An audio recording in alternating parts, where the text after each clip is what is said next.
नमस्कार मेरे प्यारे बच्चों, कैसे हैं आप सभी। उम्मीद करता हूं सभी स्वस्थ होंगे, ठीक होंगे और आपकी पढ़ाई भी सुचारू रूप से चल रही होगी। प्यारे बच्चों, जल्दी से आ जाइए, सेशन से जुड़ जाइए, क्योंकि आज हम 5 नंबर पक्के करने वाले हैं। जो हमारे एग्जाम में एक सिलेबस में एक टॉपिक है जिसका नाम पत्र लेखन।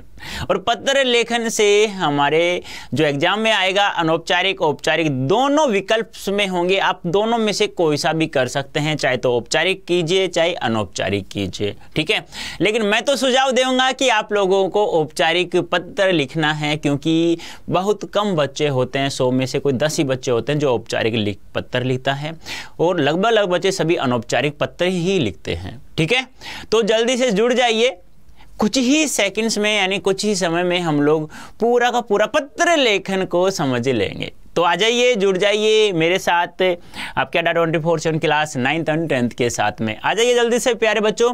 तो आज हमारा टॉपिक क्या होगा, 5 मार्क्स का होगा, जिसका नाम है पत्र लेखन। क्या नाम है? पत्र। 5 मार्क्स का होगा, ध्यान रखना। और यहाँ से है ना, हमें एक भी नंबर यानी कि आधा यानी किसी प्रकार कोई भी नंबर नहीं कटवाना है।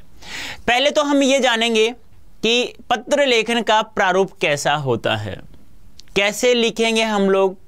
हमें पता होना चाहिए कैसे स्टार्ट होता है, कहाँ से स्टार्ट होगा, भी लेफ्ट से होगा, राइट से होगा या कहाँ से होगा। तो पहले हम लोग एक बार मैं आपको दिखा देता हूं कि ये मान लो हमारा एक पेज है कॉपी का, ठीक है। पेपर में जो सीट दी जाएगी जिसमें आप लोग पत्र लिखेंगे, तो एक सीट दी जाएगी आपको, तो उसमें मान लो ये पेज है। तो कैसे लिखेंगे हम लोग, तो देखो कहाँ से स्टार्ट हुआ है, ये लेफ्ट है और ये क्या है, राइट है, ठीक है। तो कहाँ से स्टार्ट किया हम लोगों ने, लेफ्ट से किया है। तो ध्यान रखना, कोई भी चाहे तो औपचारिक हो चाहे अनौपचारिक पत्र हो, तो हमें लेफ्ट से ही स्टार्ट करना है, राइट से हमें बिल्कुल भी स्टार्ट नहीं करना है, ठीक है। हाँ, तो देख लीजिएगा, ध्यान से समझना है आप लोगों को, अच्छे से देख लीजिएगा, फिर मैं आपको समझा दूंगा यहाँ क्या आएगा क्या क्या नहीं आएगा। अब देखिए, ये है आपका एक प्रारूप है पत्र लेखन का।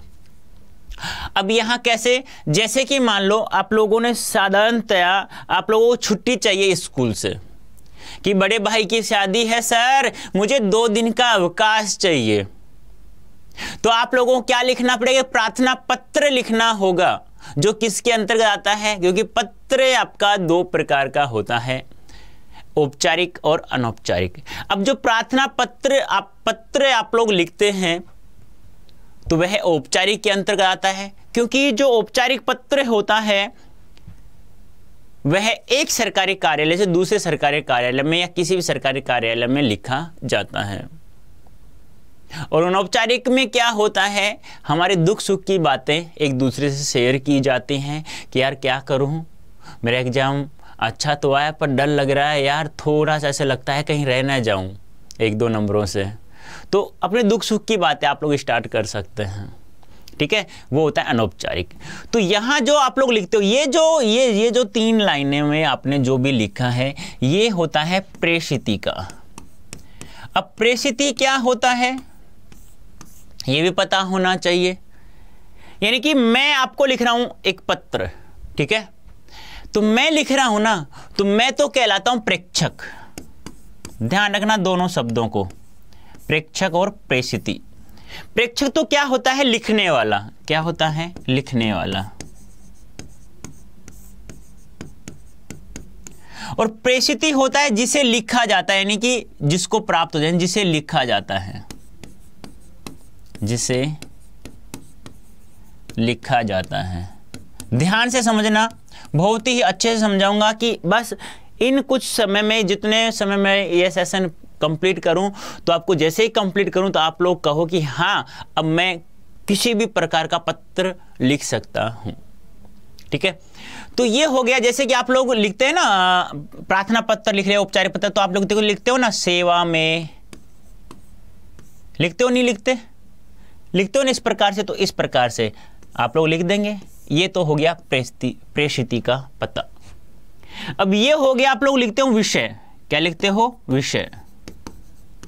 तो आप लोग लिख सकते हैं, कोई दिक्कत नहीं होनी चाहिए आप लोगों को, ठीक है। हाँ, तो ये आपको ध्यान में रखना है। तो समझ में आया, ये तो हो गया प्रेषिति का पता जिसे लिखा जाता है। ठीक है, जैसे कि मैं लिख रहा हूं आप लोगों को, तो आप लोगों का पता यहां हो गया। अब यहां सब्जेक्ट लिखा जाता है विषय, कि आपको क्या चाहिए भी, 2 दिन का अवकाश चाहिए भाई। सर जी मुझे मेरे भाई की शादी है, या कोई कहता है ना कि सर उसकी शादी है, मुझे 2 दिन की छुट्टी अवकाश चाहिए। किसकी शादी भाई, समझ जाता है सामने वाला, अपनी अपनी भावनाओं को सब समझते हैं। ठीक है, कोई भी हो सकता है, XYZ, ज़्यादा गौर मत करना, समझना है। सब्जेक्ट हो गया। अब यहाँ आप लोग महोदय, मान्यवर, जो भी XYZ, आपसे बड़ा है, आपसे छोटा है, क्या है, मित्र है, प्रिय मित्र है, कुछ भी है XYZ, वहाँ आप लोग लिख सकते हैं।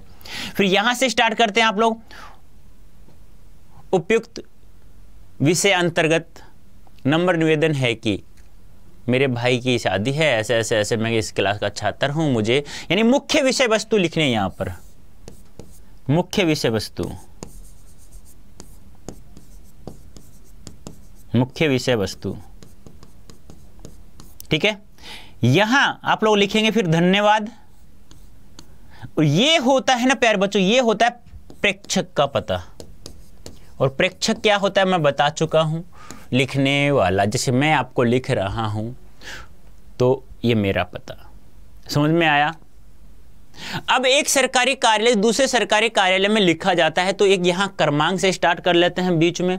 यहाँ चाहो तो आप लोग दिनांक लिख सकते हैं राइट में, बस, और कुछ भी आपको राइट में लिखने की आवश्यकता नहीं है, चाहे कोई सा भी हो, चाहे अनौपचारिक पत्र हो, चाहे अनौपचारिक पत्र हो।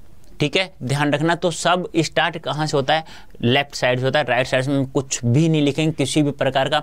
चाहो तो आप लोग क्रमांक जैसे ही लेफ्ट साइड से स्टार्ट करते हो औपचारिक पत्र में, तो सामने उसके जस्ट सामने राइट में आप लोग दिनांक लिख सकते हैं, डेट लिख सकते हैं।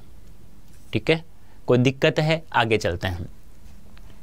अब देखिए, आपसे पूछे पत्र कितने प्रकार का होता है, ऑब्जेक्टिव आपसे पूछा जा सकता है। आपको पता है ना, जो पार्ट ए होगा आपके एग्जाम में, पार्ट ए, वह कैसा होगा प्यारे बच्चों, MCQ होगा, मल्टीपल चॉइस क्वेश्चंस वाला होगा। तो आपसे पूछा जा सकता है कि पत्र कितने प्रकार का होता है। तो कितने प्रकार का होता है, 2 प्रकार का होता है। कौन कौन सा, एक होता है औपचारिक और दूसरा होता है अनौपचारिक पत्र। ठीक है, औपचारिक क्या होता है मैं समझा चुका हूं, एक सरकारी कार्यालय से दूसरे सरकारी कार्यालय में लिखे जाने वाले या किसी भी सरकारी कार्यालय में लिखा जाने वाला पत्र जो होता है औपचारिक होता है। अनौपचारिक होता है सगे संबंधियों को लिखने वाले, जिसमें हम दुख सुख की बातें भी कर सकते हैं, लेकिन इसमें हम लोग दुख सुख की बातें नहीं कर सकते हैं। इसमें केवल अन्य पुरुष शैली में ही लिखा जाता है।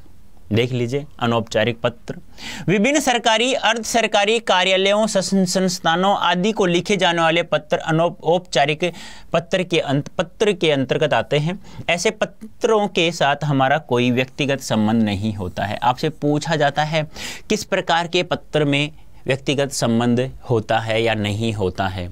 व्यक्तिगत संबंध नहीं होता है तो औपचारिक हो गया, और व्यक्तिगत जहां संबंध होता है वह अनौपचारिक हो गया।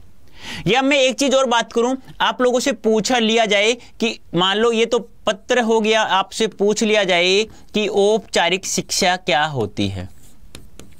आपसे पूछा जाए कि सूर्यकांत त्रिपाठी निराला जी की औपचारिक शिक्षा बताइए कहां तक हुई या कहां तक पढ़े वो, उनकी औपचारिक शिक्षा कहां तक चली। जयशंकर प्रसाद की औपचारिक शिक्षा, क्योंकि आपके ही सिलेबस में एक आत्मकथ्य है, कविता है जयशंकर प्रसाद जी की।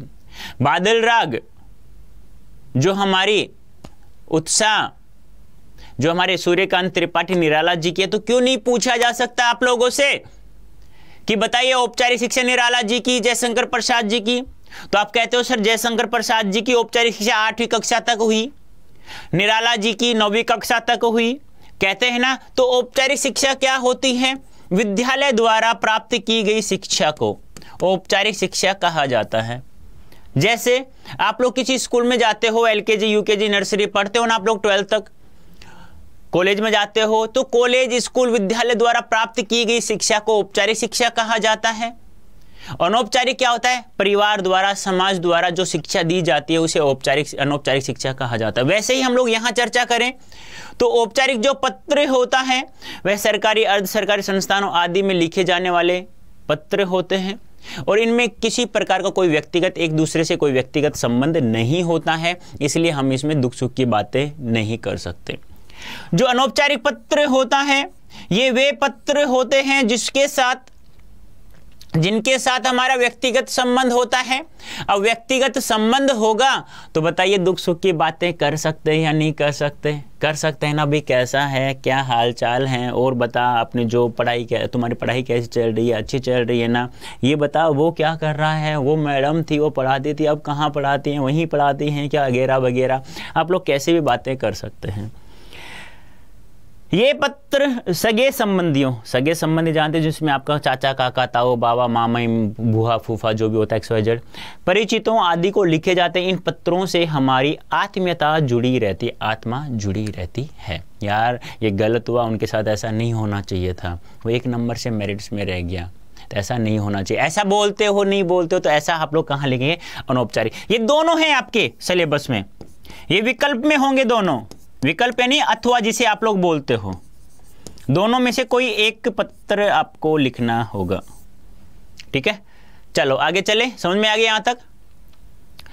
अब किसी भी पत्र को लिखते समय निम्नलिखित बातों का ध्यान में रखना, यानी कोई भी पत्र आप लोग लिखते हैं चाहे अनौपचारिक हो चाहे औपचारिक हो, तो आप लोग कैसे लिखेंगे वो समझे।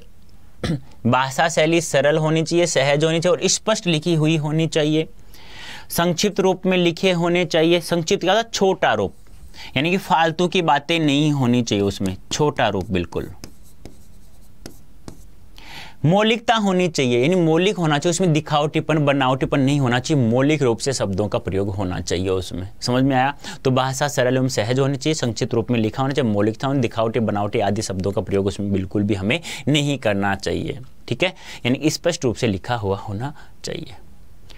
अब देखिए, अब आपसे पूछे निम्नलिखित में से कौन सा औपचारिक पत्र नहीं है, निम्नलिखित में से कौन सा औपचारिक पत्र है, आपसे पूछ ले तो औपचारिक कौन कौन से होते हैं? जैसे आवेदन हो गया, प्रार्थना पत्र हो गया, कार्यालय हो गया, व्यावसायिक पत्र हो गया आदि। अनौपचारिक में जैसे बधाई पत्र, निमंत्रण पत्र, सांत्वना, सांत्वना जानते हो ना कि कहीं पर कोई दुर्घटना हुई, किसी परिवार में कोई मृत्यु हो चुकी है, तो आप लोग सांत्वना दुख प्रकट कर सकते हैं पत्र को लिख करके। ठीक है, ये ध्यान आपको ध्यान रखना जरूरी नहीं है। ऐसा मत सोचना कि MCQ नहीं पूछा जा सकता, कुछ भी आ सकता है, ध्यान रखना। वो एग्जामिन के ऊपर निर्भर करता है। बात अलग है कि आपका बटा हुआ है सिलेबस कि व्याकरण इतने नंबरों का होगा, इस पार्ट से इतने नंबरों का टॉपिक आएगा, इस नंबर से आएगा, वैसे आपसे पूछा नहीं जाए डायरेक्ट, आपसे तो कोई पत्र ही लिखवाएगा, ऐसा नहीं पूछा जाएगा पहली बात तो। फिर भी आप लोग थोड़ा ध्यान रखना है। अब देखो, आपको क्या चाहिए कि आपके भाई की 2 दिन की छुट्टी है, आपको 2 दिन का अवकाश चाहने हेतु आपको एक प्रार्थना पत्र लिखना है, और बहुत सारे लिखे होंगे। काफ़ी बार कहते हैं ना कि चलो देखते हैं मैथ्स का टीचर आया नहीं आया, आज तो नहीं आया, कल आया, कल कोई नहीं, छुट्टी ले लेंगे। कह देंगे कि बीमार हो गया, कह देंगे कि शादी थी परिवार में, कह देंगे कि भाई की शादी थी, वगैरह वगैरह। आप लोग कैसे भी, पर बेटा झूठ कब तक चलेगा? पढ़ना तो फिर भी पड़ेगा ना। तो पढ़ाई स्टार्ट नहीं की है यदि आप लोगों ने हिंदी विषय की, तो आप लोग प्यारे बच्चों जुड़ जाइए जल्दी से यार। मैंने जितना पढ़ाया बस वही पढ़ना है, फिर देखो 100 में से 100 मार्क्स क्यों नहीं आएंगे। फिर हम बात करेंगे जिस दिन आपका एग्जाम होगा, उसी दिन हम लोग चर्चा करेंगे। देखो बेटा मैंने कहा था ना, आप लोग पढ़ोगे पढ़ोगे पढ़ोगे तो इतना पढ़ लोगे तो ये बात होगी। चलो देख लेते हैं। अवकाश चाहने हैं तो ये तो सभी लिख सकते हैं कि सेवा में श्रीमान प्रधानाचार्य महोदय राजकीय उच्च माध्यमिक विद्यालय जयपुर। ये तो हो गया किसका? प्रेषिति का पता। ये विषय हो गया 2 दिन का अवकाश चाहने हेतु मुझे क्या चाहिए भाई? छुट्टी चाहिए। ठीक है, ये समझ में आया नहीं आया? आ गया। ये तो प्रेषिति हो गया जिसको भेजा जाता है। आप लिख रहे हैं प्रधानाचार्य जी को, ये सब्जेक्ट हो गया, विषय हो गया। अब आपको उसका विभाजन करना है महोदय। अब आप लोग लिख सकते हैं मुख्य विषय वस्तु, ये तो संबोधन हो गया आपका कि विषय अंतर्गत नंबर निवेदन है कि मैं, आप अपना नाम लिख सकते हो, मैं राजेंद्र शांखला, कक्षा 10th BA XYZ जो भी आपका सेक्शन है, तो आप लोग लिख सकते हैं कि मुझे 2 दिन का अवकाश चाहिए क्योंकि मेरे बड़े भाई की शादी है। आपकी अति कृपा होगी। आपको जो भी जैसा भाई आपको लिखा है मैं बता दूंगा आगे। अब आप लोग उनका धन्यवाद प्रकट करना है।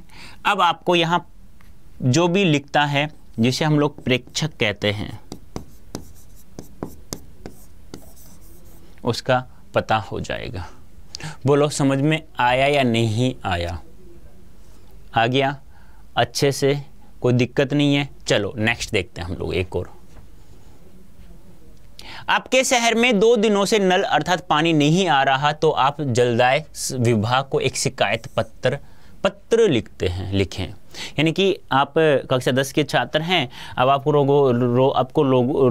रोजाना स्कूल जाना पड़ता है। अब बिना आए तो जा नहीं सकते, एक दिन हो जाएगा हैं, 2 दिन हो जाए, तीसरे दिन तो फिर भी खुजली सी चलती रहेगी, ऐसे करते रहेंगे ना, चाहे सर्दी हो चाहे गर्मी हो, नहाना तो पड़ेगा भाई, सीधी सी बात है। नहाने से दिमाग संतुलन में आ जाता है, एक जगह आ जाता है।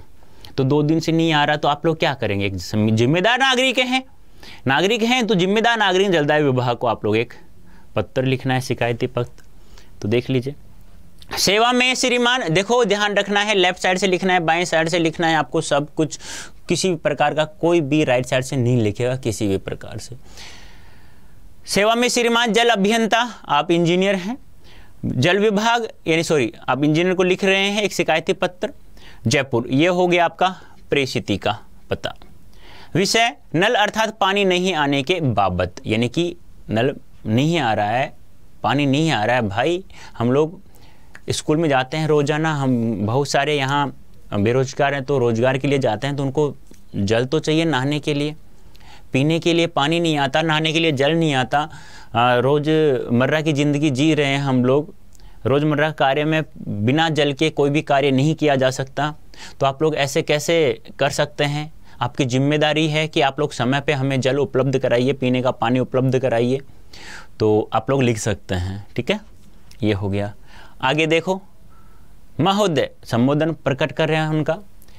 विषय अंतर्गत नंबर निवेदन है कि फलाना फलाना मोहल्ला है हमारा। पहले तो आप लिख दो मैं मेरा नाम ये है और मैं इस मोहल्ले का एक जिम्मेदार नागरिक हूँ या मैं एक नागरिक हूँ। तो हमारे इस मोहल्ले में 2 दिन से पानी नहीं आ रहा है। और आप लोग या ऐसे स्टार्ट कर सकते हो, मैं कक्षा 10 का विद्यार्थी ये हूँ और मैं रोज़ाना स्कूल जाता हूँ और हमारे इसी मोहल्ले से बहुत सारे व्यक्ति हैं जो रोज़ाना यहाँ से फलाना फलाना शहर में नौकरी के लिए जाते हैं रोज़ाना, तो उनको नहाने के लिए जल की आवश्यकता होती है और ये सब रोज़मर्रा की ज़िंदगी जी रहे हैं। तो आप लोगों को इनको पानी जल उपलब्ध कराइए समय पर। 2 दिन से नहीं आ रहा तो उसकी आप जल्दी कार्रवाई की जाए और जल उपलब्ध कराने की कोशिश की जाए। आपका अति कृपा होगी, धन्यवाद। आप लोग फिर आप लोग यहाँ लिख देंगे क्या, आप जो भी प्रेक्षक हैं, जो भी आप लोग लिख रहे हैं, आपका पता लिख देंगे अपने नाम सहित। ये होगा यहाँ पर। तो बोलो समझ में आया नहीं आया? ये थी औपचारिक की बात। किसकी थी? औपचारिक की, ठीक है। ये तो हो गया औपचारिक, भगवती नगर बी जयपुर, ठीक है, एड्रेस हो गया। अब है आप विदेश में पढ़ाई कर रहे हैं तो आप अपने पिता को अपनी सकुशलता के लिए पत्र लिखें। तो ये हो गया आपका क्या, अनौपचारिक।